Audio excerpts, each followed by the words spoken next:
துவையல் செய்கிறதுக்கு தேவையானது கருவேப்பிலை நல்லா கழுவி பேன் காத்தில் சுத்தமாக ஈரம் இல்லாமல் வச்சுருக்கணும். அதுக்கு தேவையான அளவு வரமிளகாய், புளி, பூண்டு, அவ்வளோதான்.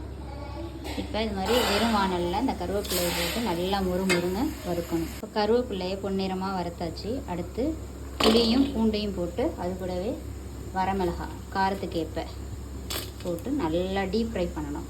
கருவேப்பிலை வந்து நல்லா முறுமுறுன்னு வரணும். இது மாதிரி நம்ம வறுத்து எடுத்துக்கணும். நல்லா இது மாதிரி ஃப்ரை பண்ணணும். திரும்பி ஒரு வாட்டி நம்ம என்ன பண்ணலான்னா இந்த கருவேப்பிலையை இதோட சேர்த்து இன்னும் நல்லா ஃப்ரை பண்ணி எடுத்துக்கலாம். நம்ம எந்த அளவுக்கு வந்து எண்ணெயே ஊற்றாமல் சும்மா வறுக்கிறோமோ ரொம்ப நாள் நம்ம வச்சு சாப்பிட்லாம். ஒரு வாரத்துக்கு மேலே வச்சு நம்ம சாப்பிட்லாம், கெட்டு போகாது. இந்த கருவேப்பிலை சாப்பிட்றதுனால நம்மளுடைய எலும்புக்கு வலு, அயன் சத்து அதிகரிக்கும். ஹேர் ஃபால், அதாவது முடி உதிர்வு அப்படிங்கிறதே நமக்கு இருக்காது.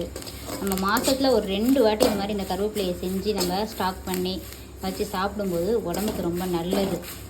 நமக்கு வந்து கருவேப்பிலையுடைய பயன்லாம் தெரியாமல் நம்ம சாப்பாட்டில் இப்போ சாம்பாரில் எதுலையாவது போடும்போது அதை நம்ம தூக்கி போட்டுறோம். அப்படிலாம் தூக்கி போடவே கூடாது. கருவேப்பிலை சாப்பிடும்போது ரொம்ப உடம்புக்கு நல்லது, வலிமையை கொடுக்கும். 2வது முடி உதிர்வு சுத்தமாக இல்லாமல் இருக்கும்.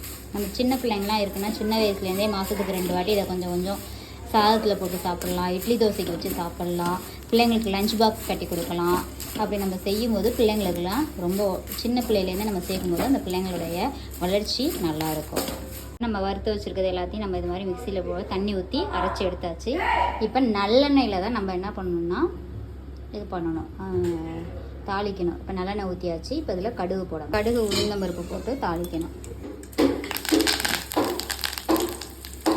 இது மாதிரி புரிஞ்சிருச்சு. இப்போ நம்ம மிக்சியில் இருக்கிறத ஊற்றி நல்லா வதக்கணும்.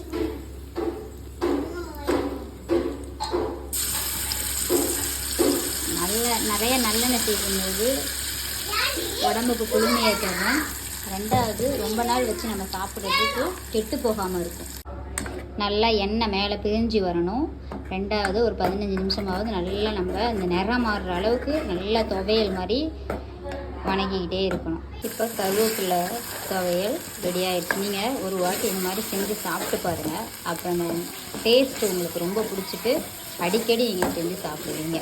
எங்களுடைய சேனலை சப்ஸ்கிரைப் பண்ணுங்கள், லைக் பண்ணுங்கள், ஷேர் பண்ணுங்கள். Thank you viewers.